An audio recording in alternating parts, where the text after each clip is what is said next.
Praise the lord, praise the lord. ಎಲ್ಲರಿಗೂ ನನ್ನ ಕೃತಜ್ಞತೆಯನ್ನು ಸಲ್ಲಿಸ್ತಾ ಇದ್ದೀನಿ. ಎಲ್ಲರೂ ಈ ವಾರವೆಲ್ಲ ದೇವರು ನಡೆಸಿದ್ದಾರೆ. ನನ್ನನ್ನು ನಡೆಸಿದ ದೇವರು ನಿಮ್ಮನ್ನು ನಡೆಸೋದಿಲ್ವೇ? ಪ್ರತಿಯೊಬ್ಬರನ್ನು ನಡೆಸುವ ದೇವರಾಗಿದ್ದಾರೆ. ದೇವರಿಗೆ ಸ್ತೋತ್ರ ಮಾಡೋಣ. ಈ ಭಾನುವಾರ ನಾವು ತೆಗೆದುಕೊಂಡಿರುವ ವಾಕ್ಯ ಮತ್ತಾಯ 25:34 40 ನಾವು ಧ್ಯಾನ ಮಾಡುವವರಾಗಿದ್ದೇವೆ. ಭಯಭಕ್ತಿಯಿಂದ ಕರ್ತನ ನಾಮ ಮಹಿಮೆ ಪಡಿಸುತ್ತಾ ಮಹಿಮೆ ಹೊಂದಲಿ ವಾಕ್ಯದ ಪ್ರಕಾರವಾಗಿ, ಏಕೆಂದರೆ ಇದು ಜೀವವುಳ್ಳ ವಾಕ್ಯ. ಈ ವಾಕ್ಯ ನಮಗೆ ಭೋಜನವಾಗಿದೆ. ಈ ವಾಕ್ಯ ನಮಗೆ ಕಾವಲಾಗಿರುತ್ತದೆ. ಈ ವಾಕ್ಯ ನಮ್ಮನ್ನು ಕೈ ಹಿಡಿದು ನಡೆಸ್ತದೆ. ದೇವರ ಮಕ್ಕಳೇ, ಈ ವಾಕ್ಯದಲ್ಲಿ ಪರಿಶುದ್ಧಾತ್ಮನಿದ್ದಾನೆ. ಪರಿಶುದ್ಧಾತ್ಮ ನಮ್ಮನ್ನು ನಡೆಸಲಿ, ಕೈ ಹಿಡಿದು ನಡೆಸಲಿ. ನಾವೆಲ್ಲರೂ ಪರಿಶುದ್ಧಾತ್ಮನ ಕರದಲ್ಲಿ ಒಪ್ಪಿಸಿಕೊಡೋಣ. ಬನ್ನಿರಿ, ನಮ್ಮ ಕೊರತೆಗಳೆಲ್ಲ ದೇವರೇ, ನಮ್ಮ ಕೊರತೆಗಳನ್ನು ತೆಗೆದುಬಿಡಪ್ಪ. ನಿನ್ನ ವಾಕ್ಯ ಕೇಳೋದಕ್ಕೆ ನಮ್ಮನ್ನು ಆಯುಧಪಡಿಸಿ ಒಪ್ಪಿಸ್ಕೊಡ್ತಾ ಇದ್ದೀವಿ. ಆಶೀರ್ವದಿಸು. ಈ ವಾಕ್ಯದಲ್ಲಿ ನಮಗಾಗಿ ಏನು ನೀನು ಕೊಟ್ಟಿದೆಯೋ, ಯಾವ ರೀತಿ ನಡ್ಕೊಳ್ಬೇಕು, ಏನು ಆಶೀರ್ವಾದ ಕೊಟ್ಟಿದೆಯೋ, ಇದೆಲ್ಲ ದೇವನೇ ತಿಳಿದುಕೊಳ್ಳುವುದಕ್ಕೆ ಆಶೀರ್ವದಿಸು ಅಂತೇಳಿ ಮನಸ್ಸಿನಲ್ಲಿ ಪ್ರಾರ್ಥನೆ ಮಾಡಿಕೊಂಡು ಪರಿಶುದ್ಧಾತ್ಮನನ್ನು ವೆಲ್ಕಮ್ ಮಾಡುತ್ತಾ ನಾವು ಈ ವಾಕ್ಯದ ಕಡೆಗೆ ಹೋಗೋಣ. ಬನ್ನಿರಿ ದೇವರ ಮಕ್ಕಳೇ, ಮತ್ತಾಯ 25:34 ಓದಿಕೊಳ್ಳೋಣ. ಆಯಿತಾ? ಬನ್ನಿರಿ, ಓದಿಕೊಳ್ಳೋಣ. 34. ನನ್ನ ತಂದೆಯ ಆಶೀರ್ವಾದ ಹೊಂದಿದವರೇ ಬನ್ನಿರಿ, ಲೋಕಾಧಿಕದಿಂದ ನಿಮಗೋಸ್ಕರ ಸಿದ್ಧ ಮಾಡಿದ ರಾಜ್ಯವನ್ನು ಸ್ವಾಸ್ಥ್ಯವಾಗಿ ತೆಗೆದುಕೊಳ್ಳಿರಿ.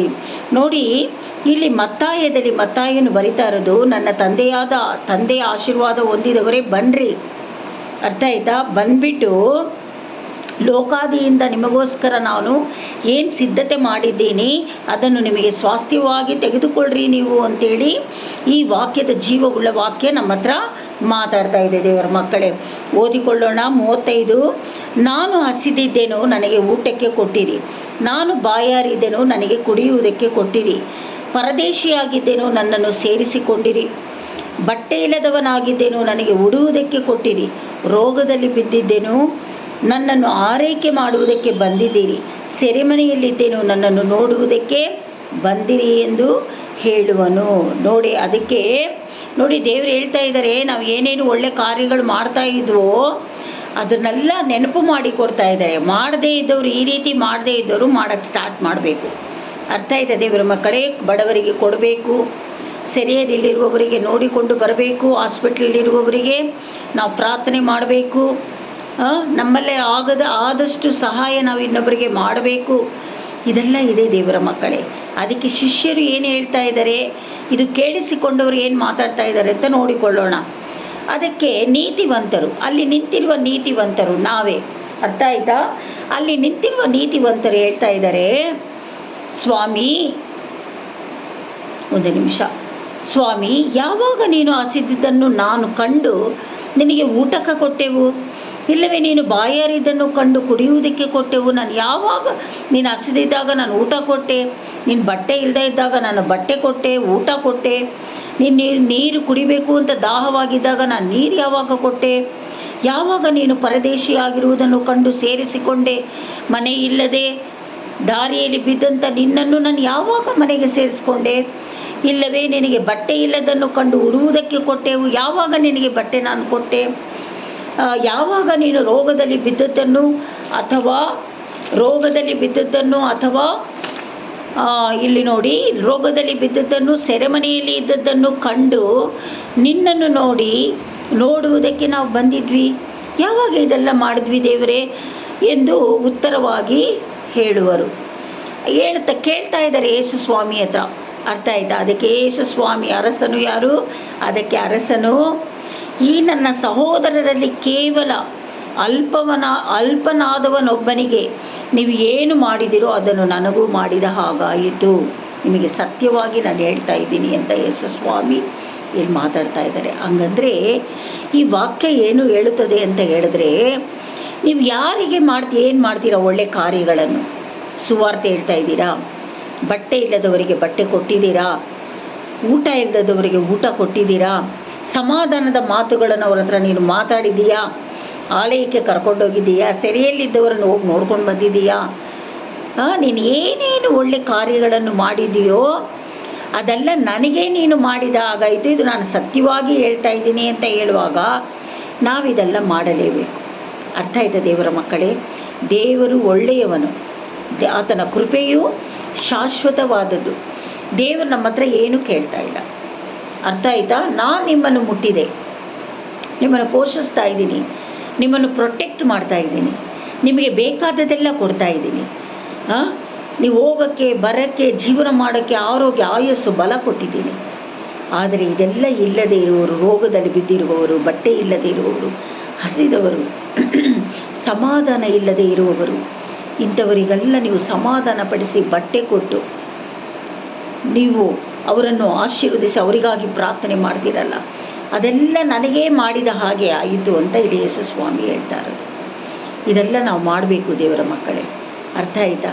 ಇಷ್ಟೇ ತಾನೇ ದೇವರು ಹೇಳ್ತಾ ಇರೋದು. ಹೋಗು ನೀನು ಬೆಟ್ಟ ಹತ್ತಿ ಬಾ. ಏನಾದರೂ ಹೇಳಿದ್ರಾ? ಯೇಸು ಸ್ವಾಮಿ ಪಡಷ್ಟು ಕಷ್ಟ ನಾವು ಪಟ್ಟಿದ್ದೀವ ಹೇಳಿ ದೇವರ ಮಕ್ಕಳೇ? ಖಂಡಿತವಾಗಲೂ ಇಲ್ಲ. ದೇವರು ನಮ್ಮನ್ನು ಈ ರೀತಿ ಪೋಷಿಸ್ತಾ ಇದ್ದಾರೆ ಅಂತ ಹೇಳಿದ್ರೆ ಇಷ್ಟು ಮಾಡೋಕ್ಕೆ ನಮಗೆ ಸಾಧ್ಯವಿಲ್ಲವೇ? ನಮ್ಮ ಕೈಯಲ್ಲಿ ಆದಷ್ಟು ನಾವು ಮಾಡೋಣ. ಅರ್ಥ ಆಯ್ತಾ? ದೇವರಿಗೆ ಚೆನ್ನಾಗಿ ಗೊತ್ತು ನಮ್ಮ ಬಲಹೀನತೆ ಎಲ್ಲ ದೇವರಿಗೆ ಗೊತ್ತು. ಆ ದೇವರು ನಮಗೆ ಎಲ್ಲ ಆರೋಗ್ಯ ಆಯಸ್ಸು ಬಲ ಕೊಟ್ಟು ನಮ್ಮನ್ನೆಲ್ಲೂ ಸಮೃದ್ಧಿಯಾಗಿ ನಮ್ಮನ್ನು ನಡೆಸುತ್ತಾ, ಅನ್ಯ ಜನಗಳ ಮಧ್ಯದಲ್ಲಿ ನಮ್ಮನ್ನು ಕೆಳಗೆ ದಬ್ಬದೆ ಅವರ ಮಧ್ಯದಲ್ಲಿ ನಮ್ಮನ್ನು ಬೆಳಕಾಗಿ ನಿಲ್ಲಿಸಿ, ನಮ್ಮ ಕೈಯಿನ ಪ್ರಯಾಸವನ್ನು ಆಶೀರ್ವದಿಸಿ, ನಮ್ಮ ಮಕ್ಕಳಿಗೆ ಆರೋಗ್ಯ ಆಯಸ್ಸು ಬಲವನ್ನು ಕೊಟ್ಟು, ದಾಂಪತ್ಯ ಜೀವನ, ಮಕ್ಕಳ ಸೌಖ್ಯ, ವಿದ್ಯಾಭ್ಯಾಸ ಎಲ್ಲವನ್ನು ದೇವರು ಆಶೀರ್ವದಿಸಿರುವಾಗ ಕೊರತೆ ಇದೆ ದೇವರ ಮಕ್ಕಳೇ. ಕೊರತೆನ ಮಾತ್ರ ಹೇಳ್ಬೇಡ್ರಿ. ದೇವರಿಗೆ ಎಲ್ಲ ಗೊತ್ತು. ದೇವರೇ ನೀನೆಲ್ಲ ಮಾಡಿದೀಯ, ನಿನಗೆ ಸ್ತೋತ್ರ ಅಂತ ಹೇಳು. ಅರ್ಥ ಆಯ್ತಾ? ನಿನಗೇನು ಕೊರತೆ ಇದೆಯೋ ಆ ಸ್ತೋತ್ರದಲ್ಲಿ ದೇವರು ನಿನ್ನನ್ನು ಮುಟ್ಟುತ್ತಾರೆ ದೇವರ ಮಕ್ಕಳೇ.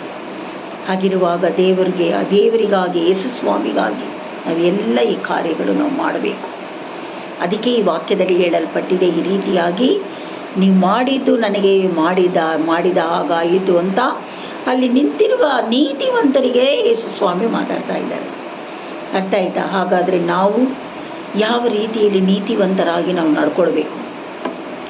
ಮನುಷ್ಯರಿಗೆ ನೀತಿವಂತರು ನಾನು ನೀವು ಅಂತ ಗೊತ್ತಾಗೋದಿಲ್ಲ, ದೇವರಿಗೆ ಗೊತ್ತಾಗುತ್ತದೆ. ದೇವರು ನಿನ್ನ ನಡತೆ ಅಂದರೆ ನಿನ್ನ ಶರೀರವನ್ನು ದೇವರು ನೋಡಿ, ನಿನ್ನ ಆತ್ಮದಲ್ಲಿ ಯಾವ ರೀತಿ ನೀನು ಒಬ್ಬರಿಗೆ ಸಹಾಯ ಮಾಡ್ತೀಯ, ಒಬ್ಬರಿಗೆ ಪ್ರಾರ್ಥನೆ ಮಾಡ್ತೀಯ, ಒಬ್ಬರಿಗೆ ಸಮಾಧಾನ ಹೇಳ್ತೀಯ, ಒಬ್ಬರಿಗೆ ಊಟ ಕೊಡ್ತೀಯ, ಒಬ್ಬರಿಗೆ ಬಟ್ಟೆ ಕೊಡ್ತೀಯ.